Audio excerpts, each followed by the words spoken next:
Back at it today with our final season preview, as today we're going to be wrapping the series up with the San Diego Padres. As usual, no intro here, let's get right into the video. The Padres are coming off a pretty impressive season in which they won 89-73, which was a 10-game improvement from 2021's 79-win season. And in the postseason, they made some noise as they beat their division rival in the Dodgers in the NLDS before finally being eliminated by the Phillies in the NLCS. So after the pretty impressive postseason run they went on last season, heading into this season, they have some pretty high expectations. As for this offseason, they've been pretty active as they've picked up names like Xander Bogaerts, Matt Carpenter, Seth Lugo, Nelson Cruz, Michael Wacha, and Adam Engel. I also consider Fernando Tatis Jr. an addition to this team because obviously he missed all of last season. As for their subtractions, they have lost some important names in Brandon Drury, Sean Manaea, Josh Bell, Will Myers, Mike Clevenger, and Jorge Alfaro. Now looking at this team offensively last season, they were pretty average as they had a 700 team OPS which ranked 15th and 153 home runs which ranked 21st. Looking at this year's projected lineup, I want to start with Manny Machado, who last year hit .298 with 32 home runs and an .898 OPS. Machado is not only one of the best third basemen in baseball today, he's also one of the best players, and I fully expect him to put up MVP caliber numbers yet again this season.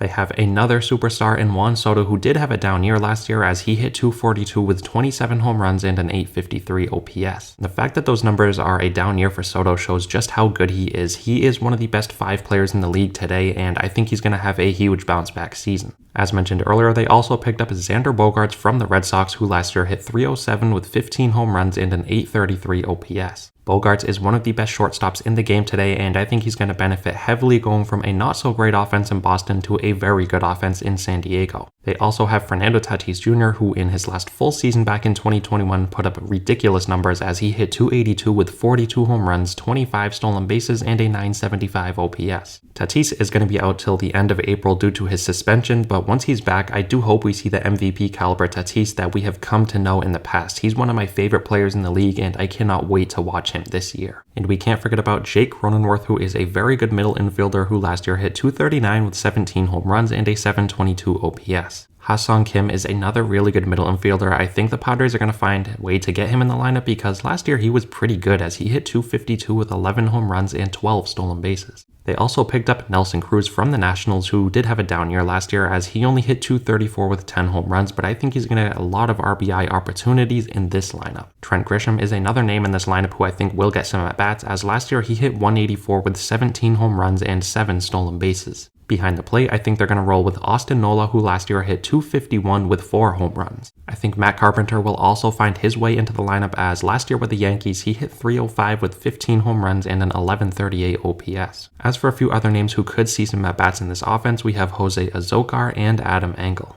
As for their offensive prospects, they don't have any that I think will make any impact this year, but they do have Jackson Merrill, who is a shortstop who is the number 19 prospect in baseball right now. He's very talented, but like I said, I don't think he's going to get a chance this season. So as a whole, this offense is top heavy in the sense that they have 3 legitimate superstars in Manny Machado, Juan Soto, and Fernando Tatis, and they also have some very good depth players, so all in all, I think this may be one of the league's best offenses. Moving on to their pitching, it was pretty good last year as they had a 3.81 team ERA, which ranked 11th. Looking at the starting rotation, I want to start with Yu Darvish, who was very good last year, as in 195 innings he had a 3.1 ERA with 197 strikeouts. Blake Snell is another talented arm in this rotation who last year on 128 innings had a 3.38 ERA with 171 strikeouts. They have another all-star caliber pitcher in Joe Musgrove who will miss a few starts due to a toe injury, but last year he was very good as in 181 innings he had a 2.93 ERA with 184 strikeouts. As mentioned earlier, they picked up Michael Wacha from the Red Sox, who last year in 127 innings posted a 3.32 ERA.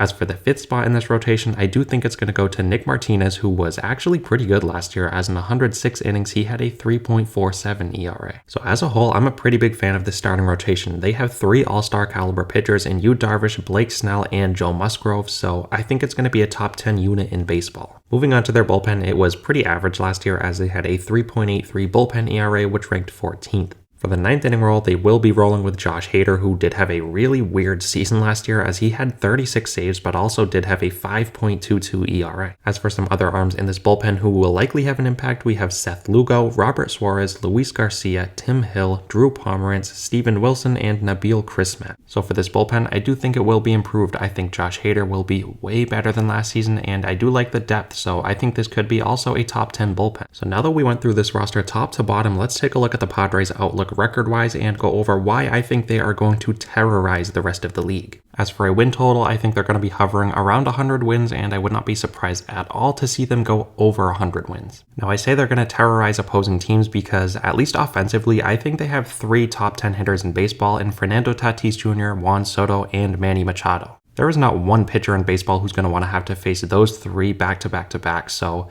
they're a really good lineup, and it's not like they just have those 3 hitters. They have a lot of really good hitters outside of them, so this lineup is going to be terrorizing opposing pitchers. Their starting rotation will be very good, and for their bullpen, if Josh Hader bounces back to the Josh Hader of old, that is just a scary thought. So all in all, this team is star-studded. They are not only going to be dominant this season, but they are also going to be really fun to watch, and I just cannot wait to watch them. Let me know what you guys think of the Padres down below. Thank you so much for watching, and I'll see you next time.